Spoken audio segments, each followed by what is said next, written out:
Are you expecting better battery life from Samsung's next foldable phones? Well, you might want to keep those expectations in check. A new certification has just confirmed the battery sizes of the upcoming Galaxy Z Flip 7 and Galaxy Z Fold 7, and let's just say, it's great news for Flip users, but kind of a letdown for Fold fans. Let's break it down. Thanks to a new listing from UL Demco, which is a trusted certification source, we now have official confirmation of the battery capacities inside these foldable phones. These aren't leaks anymore. This is pretty much locked in. Starting with the Galaxy Z Flip 7, Samsung seems to be giving this one a nice boost. The new Flip will pack two batteries, one rated at 1,189 mAh and another at 2,985 mAh. That gives it a total minimum capacity of 4,174 mAh, and it will likely be marketed as a 4,300 mAh battery. That's a 300 mAh increase over last year's Flip 6, which had a 4,000 mAh battery. So for Flip lovers, this could mean longer screen-on time, less charging anxiety, and possibly better overall power efficiency, especially with a new processor likely coming on board. Now for the not-so-great news. The Galaxy Z Fold 7, Samsung's more powerful and expensive foldable, is not getting a battery upgrade this year. The same certification reveals two battery modules rated at 2,026 mAh and 2,146 mAh. That totals 4,272 mAh, just like last year's Fold 6. Expect Samsung to market it again as a 4,400 mAh battery. So yes, no change at all. This might be a bit disappointing, especially since the Fold 7 is rumored to come with larger displays and possibly a new 200-megapixel main camera. With a bigger screen and more powerful camera hardware, you'd think battery life would need to be better, but Samsung has kept it the same. Now, could efficiency gains from a newer processor or better display tech help balance it out? Maybe, but on paper, the Fold 7 is starting to look like a phone that's more about design tweaks than big internal upgrades. To make matters worse, earlier leaks also suggested that charging speeds are staying the same. That means 25-watt wired charging and 15-watt wireless charging, just like before. So if you were hoping for faster charging, that's not happening either. Still, both phones have now entered mass production, and Samsung is expected to unveil them at an Unpacked event in early July, so we're not far away from seeing them in action.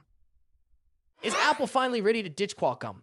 That's the big question surrounding the iPhone 17 launch, and based on new statements from Qualcomm, the answer might be almost. Apple has been working for years to make its own cellular modem and move away from Qualcomm's technology, and now we're seeing real signs that the change is happening, starting with this year's iPhone 17 series. Let's break down what we know. During Qualcomm's recent earnings call, CFO Akash Palkhiwala shared an interesting forecast. He said Qualcomm is expecting to be part of only 70% of iPhone 17 shipments. That means Apple is reducing its reliance on Qualcomm, and quite significantly. So, which models will still use Qualcomm modems and which ones will get Apple's new in-house chip? Here's what analysts are guessing. The base iPhone 17 and a brand new model called the iPhone 17 Air will likely use Apple's C1 modem, while the more expensive iPhone 17 Pro and Pro Max will still use Qualcomm's chips for now. This isn't a wild guess either. Apple already tested its C1 modem last year on the iPhone 16e. That was kind of like a pilot run, giving the company a chance to see how the modem performed in real life without risking its flagship models. And according to reports, the C1 modem did pretty well. It wasn't necessarily faster than Qualcomm's version, but it was stable enough and may have even improved battery life. That's likely because Apple can optimize its hardware and software better when both are made in-house. Think of it like what Apple did with its M1 and M2 chips for Macs. The results were a big leap forward, and it's clear Apple wants to apply that same formula to the iPhone.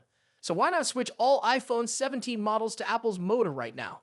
Well, the Pro models are usually the ones power users go for.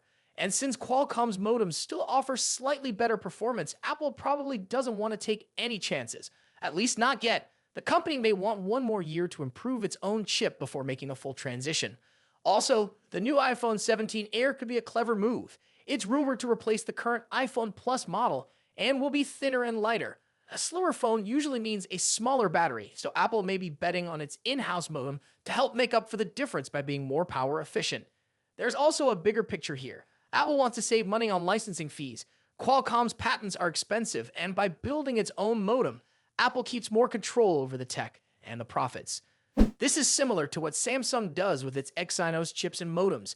In fact, Samsung even supplies modems to Google for some Pixel phones. So this move by Apple isn't just about saving cash, it's also about being more independent and designing every part of the iPhone experience.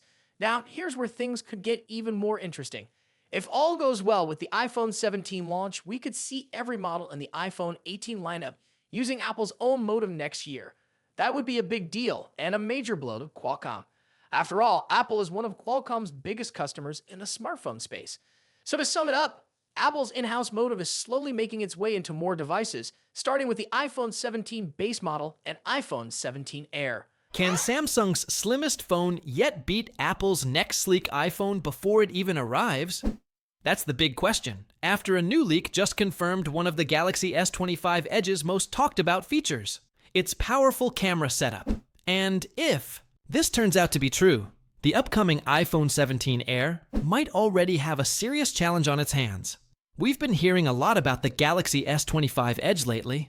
From leaked images and rumored specs to details about its ultra-thin body, most of what we know has come from unofficial sources. But now, a regulatory database listing seems to back up the earlier rumors, especially the ones about its cameras.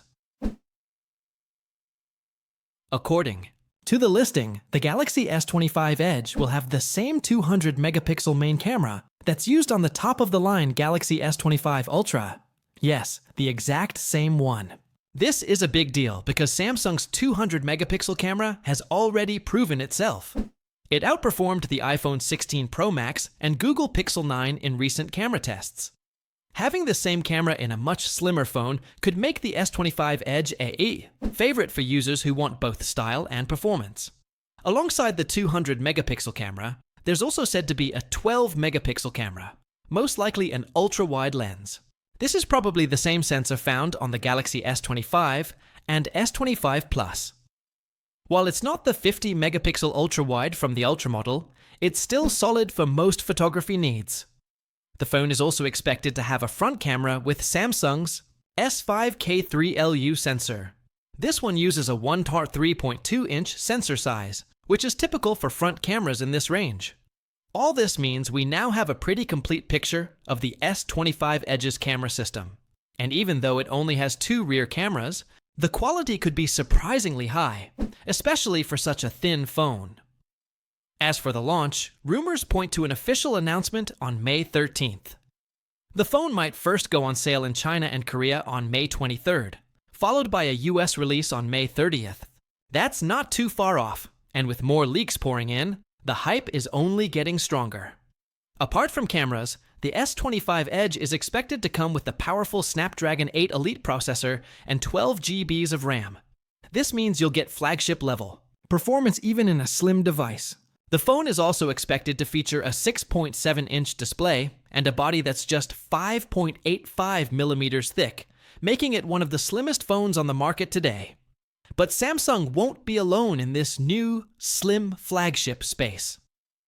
Apple is also rumored to be working on a thin model called the iPhone 17 Air. A dummy unit of the phone has already leaked online, and while it looks sleek, it may only come with a single rear camera.